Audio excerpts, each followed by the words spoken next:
Bishop T.D. Jakes' many books and multiple ministries at the Potter's House in Dallas have transformed millions of lives, and of course, it is easy to see why.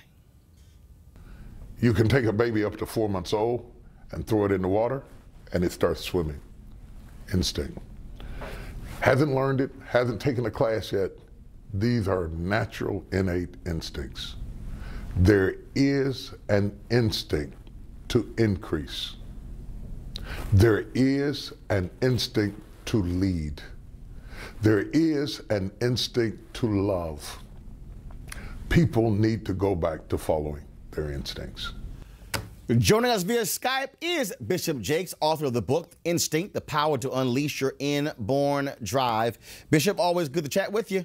It's a pleasure, Roland. You know, it's real interesting to me. A lot of folks, when I travel the country, when I'm speaking to students in other different places, and folks will say, what is it that drives you? What is it that that push you to do what you do? And I always tell them that work ethic. I mean, it really, that one, I knew very early on what I wanted to do, and I wasn't going to let anything get in the way of stopping me from being on that path to success. You know, that's a very, very important instinct to have. And I think that in the book, I talk about coupling yourselves with people who have your rhythm. I work the best with people who work with that kind of work ethic. It's a frustration to be coupled with somebody who has one syncopation and you have another. Find somebody who has your rhythm and begin to flow with them. You're more effective. And when you talk about instinct, is it also a question of, we always heard this phrase, really from a biblical standpoint, a parenting standpoint, in terms of how someone is bent, and that is recognizing at an early age what someone likes in their passion, and then begin to encourage that, because you're sort of tapping into, as you described, that natural instinct. Actually, it's one of the most important things that you can do, really, is to invest in the instincts of your children. I'm a product of that. I'm sure in many ways you are too, being blessed with parents who see what's in you and put you in environments and atmospheres that enhance that skill set. And basically, the big word that in the book is exposure. Bishop, but how do you deal with the situation where, let's say you grow up and you saw your parents, but they were afraid to go to that next step. They were afraid. They got to the edge, but were afraid to jump. And then you see that child grow up and they take on that as well. That to me also is a scary part for a lot of people, because they know they have it in them, but there's something still holding them back from crossing that line.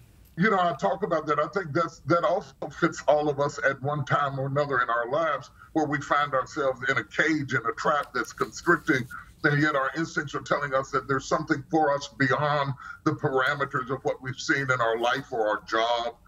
Has become a prison for us. And I talk in the book a practical, pragmatic way to introduce yourself into something beyond your experiences. That's why it is instinctive and not just intellectual. Because intellectualism is based on what you learned, what you read, and what you've seen. Instinct goes with your gut and how you've been designed. I'm glad you brought that up, because it's interesting. You've had a lot of people tell you, Bishop, cut the other nonsense out, stay in the pulpit. Yet when you look at movies, when you look at writing books, when you look at conferences, also talk show, you always said, I don't want to be confined to a single box. I don't, and I don't think many of us were designed to be confined to a single box. People are the most comfortable with you, however, when they define you by how they met you, and then they put you in a box of whatever their definition of what that role is. Before I was a preacher, I was a person. So it's not Bishop Jakes is a preacher, excuse me, Bishop Jakes is a person who preaches, who produces movies, who writes books. People will limit you wherever their comfortability is. The bottom line is break through the barriers, follow your instincts, and do you. History will define you, not contemporary ideologies. We look in retrospect and we begin to understand people that in real-time speed, often they are not understood. I had to decide, did I want to be understood, or did I want to live out my life's passion? Folks, give us a call, 877-373-9766, 877-373-9766. I'm going to give you an opportunity to ask a couple of questions of Bishop T.D. Jakes, who joins us right now talking about his book, Instinct. And so we'll do that when we come back from the break.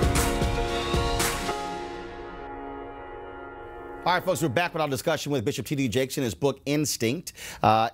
Bishop, I want to go right to the phone calls because I got questions, but I want our callers to answer our questions. And so, Deborah, Baltimore, Maryland, what's your question for Bishop Jakes?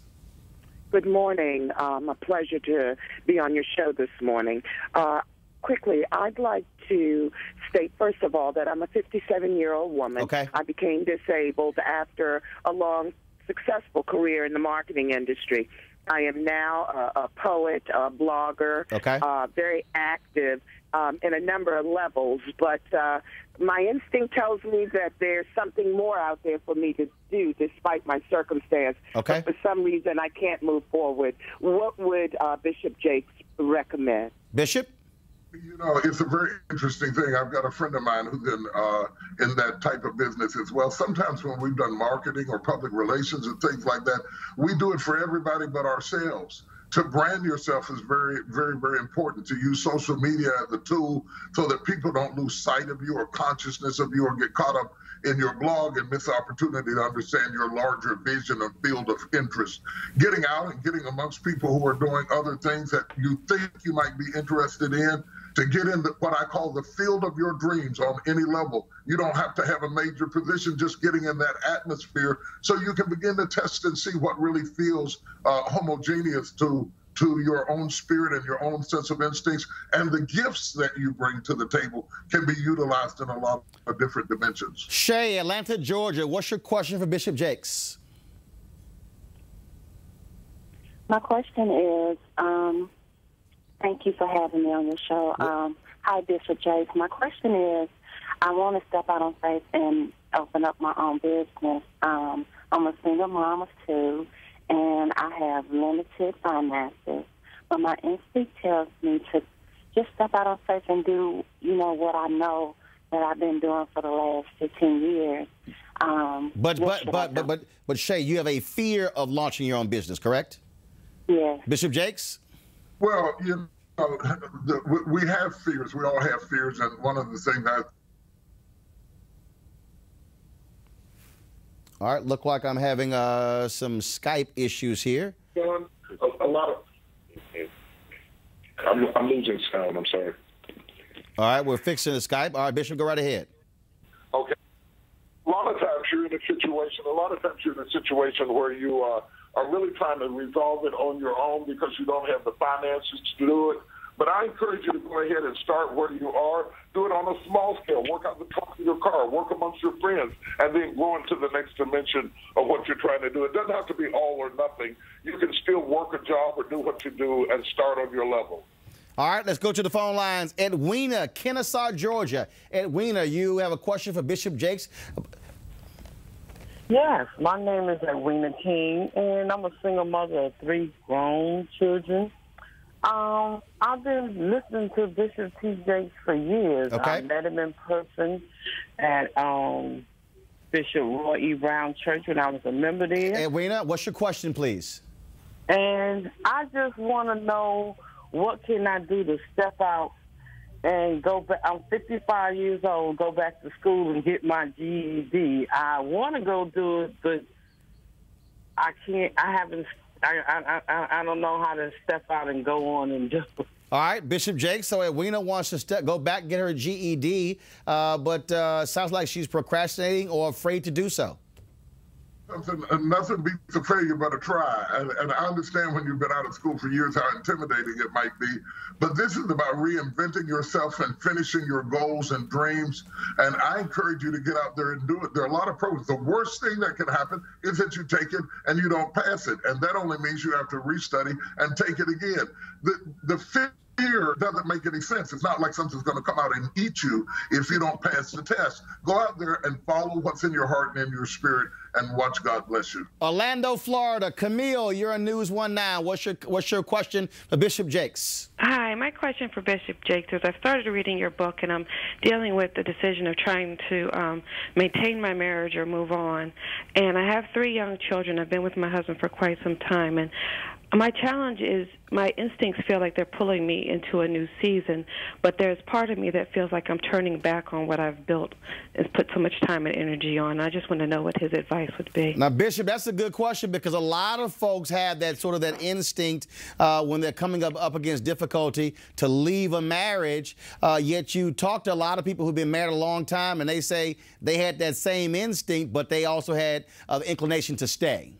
Well, I think sometimes we're making instinct mean something that it doesn't mean. I don't mean that instinct replaces intuition or intelligence or anything like that. When I wrote the book Instincts, I'm really more pointing it toward the fact that you are in your core a wife, or you are at your core meant to be single, or you are at your core a poet. When it gets down to the specificity of an individual marriage, I'd have to ask you way more questions than what we can do on television, because it is not really just an instinctive decision. You have to look at your children. You have to look at what the problems are. You have to look at, you're going to find problems in any relationship. Are these the kinds of problems that can be resolved, or is it the kinds of problems that threaten to be more terminal to the life of the marriage? And I think that that has to be both an intellectual and a very prayerful decision, considering your children and your lifestyle and what the problems are. This is not a job for instincts. This is a job for really prayerful, pragmatic counseling and consideration. Well, Bishop, I got to ask you this question before I go. So what's the deal? You had the goatee for a while. When did you decide to go to the full beard and you got the white beard and everything? So what led you to that? Instinct? Hey, man, when you can't grow it on the top, you got to grow it where you can, I like it, though. It's nice change. I might shave it off any day. You can never predict me. I like to do me whatever I feel that day. Well, I've had my beard for about a decade now, so going with the full beard ain't bad at all. No, I really like it. All right, well, Bishop Jakes, the book, folks, is called Instinct, The Power to Unleash Your Inborn Drive. Bishop T.D. Jakes. Bishop, it's always a pleasure to see you, and I look forward to the next time we visit. Thank you, sir. God bless.